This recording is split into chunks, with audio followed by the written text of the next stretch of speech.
नमस्कार। आज के इस डीप डाइव विश्लेषण में हम उज्जीवन स्मॉल फाइनेंस बैंक का पूरा पोस्टमार्टम करने वाले हैं। हमारा लक्ष्य बिल्कुल साफ है। हमें एक सख्त और एजुकेशनल नजरिए से ये पता लगाना है कि क्या ये बैंक लॉन्ग टर्म में 15% से ज्यादा का CAGR देने की क्षमता रखता है।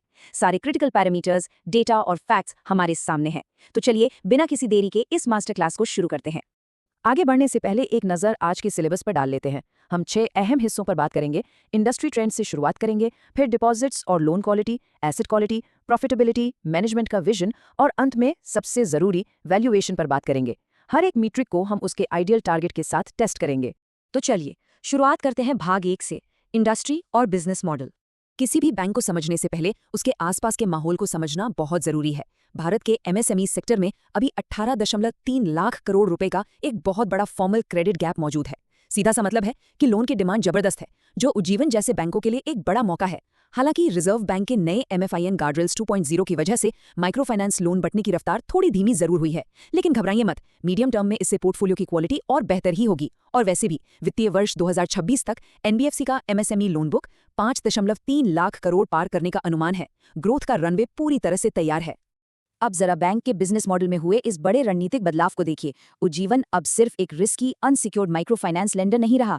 वित्तीय वर्ष 2027 की पहली तिमाही के नंबर बताते हैं कि इनका सिक्योर्ड लोन बुक अब 50.2% हो गया है, यानी इन्होंने अनसिक्योर्ड लोन्स को पीछे छोड़ दिया है। ये एक मिड साइज रिटेल लेंडर बनने की दिशा में उठाया गया एकदम सदा हुआ कदम है।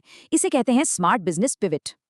अब बढ़ते हैं भाग 2 की तरफ, डिपॉजिट्स और लोन क्वालिटी। 28.6%, ये सिर्फ एक नंबर नहीं है, ये उज्जीवन के डिपॉजिट फ्रेंचाइजी की असली ताकत है। हमारा आइडियल टारगेट होता है कि कासा रेशियो 25% के ऊपर रहे, और चौथी तिमाही में बैंक ने 28.6% का आंकड़ा हासिल किया है।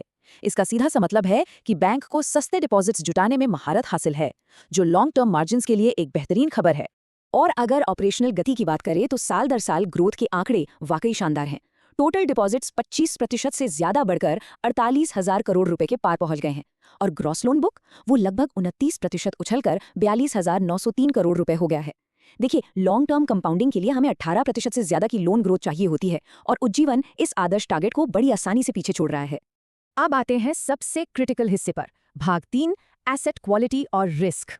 ये वो जगह है जहां अच्छे अच्छे बैंकों की असलियत सामने आ जाती है। चलिए रिस्क मैनेजमेंट की एक कड़ी परीक्षा लेते हैं। हमारा ग्रॉस NPA GNPA टारगेट 2.5% से कम होना चाहिए। उज्जीवन का वास्तविक आंकड़ा 2.17% है। पास। नेट NPA 1% से नीचे चाहिए, ये सिर्फ 0.40% पर बैठे हैं। शानदार पास। और प्रोविजन कवरेज रेशियो 75% से ऊपर होना चाहिए, जो कि लगभग 81% है। मतलब अगर बुरे दिन आए भी तो बैंक ने पहले से प्रोविजनिंग करके रखी है। एसेट क्वालिटी के इस कड़े टेस्ट में बैंक पूरी तरह से खरा उतरा है। और ये क्लीन बैलेंस शीट ऐसे नहीं बनी है, इनकी माइक्रो बैंकिंग कलेक्शन एफिशिएंसी 99.68% रही है, एकदम परफेक्ट। इसके साथ ही स्लिपेज रेशियो भी गिरकर 2.2% पर आ गया है, और ओवरऑल SMA यानी SMA घटकर 1.99% रह गया है। राइट ऑफ्स के बाद क्रेडिट कॉस्ट भी अब स्टेबल हो रही है। ये सारे फैक्ट्स हमें गजब का कॉन्फिडेंस देते हैं कि बैंक की तेजी से बढ़ती लोन बुक पूरी तरह से सुरक्षित हाथों में है। भाग 4, प्रॉफिटेबिलिटी और फाइनेंशियल स्ट्रेंथ। बिजनेस सेफ है, ये तो हमने देख लिया, लेकिन क्या ये बैंक दमदार रिटर्न्स जनरेट कर रहा है? बिल्कुल। नेट इंटरेस्ट मार्जिन यानी NIM 8.5% पर है, और रिटर्न ऑन एसेट्स 2.1% है। दोनों ही हमारे आइडियल टारगेट्स को आसानी से बीट कर रहे हैं। रिटर्न ऑन इक्विटी भी 17.2% पर है, और अगर कल को कोई क्राइसिस आता है तो इनके पास 21.6% का कैपिटल एडिक्वेसी रेशियो मौजूद है। रेगुलेटरी जरूरत सिर्फ 15% की होती है, तो यहाँ बैंक के पास फ्यूचर ग्रोथ के लिए एक बहुत बड़ा और मजबूत फोर्ट्रेस बफर मौजूद है। मुनाफे की बात निकली है तो जरा इस छलांग को देखिए। चौथी तिमाही में बैंक का नेट प्रॉफिट साल दर साल 238% उछलकर 282 करोड़ रुपए हो गया। ये कोई तुक्का नहीं है, ये इस बात का पक्का सबूत है कि सिक्योर्ड लेंडिंग की तरफ जाने की जो इनकी रणनीति थी वो जमीन पर असर दिखा रही है, और सीधे तौर पर मुनाफे को रॉकेट की तरफ बढ़ा रही है। आगे बढ़ते हैं भाग 5 की ओर, मैनेजमेंट और ग्रोथ ड्राइवर्स। बैंक चला कौन रहा है और उनके आगे के प्लान्स क्या हैं, ये जानना बहुत जरूरी है। उज्जीवन का मैनेजमेंट इस वक्त एक यूनिवर्सल बैंकिंग लाइसेंस पाने की दिशा में काफी एक्टिव है। ये एक बहुत बड़ा कैटलिस्ट हो सकता है। साथ ही डिजिटल ट्रांसफॉर्मेशन और कलेक्शन सिस्टम्स को और धारदार बनाने के लिए बोर्ड में नई और रणनीतिक नियुक्तियां की गई हैं। लीडरशिप फ्यूचर रेडी है, लेकिन सब कुछ इतना भी परफेक्ट नहीं है। चलिए कैपिटल एलोकेशन का एक न्यूट्रल रियलिटी चेक करते हैं। अच्छी बात यह है कि बैंक अपने मजबूत इंटरनल जनरेशन से ही भारी एसेट ग्रोथ को फंड कर रहा है, और बुक वैल्यू में लगातार इजाफा हो रहा है।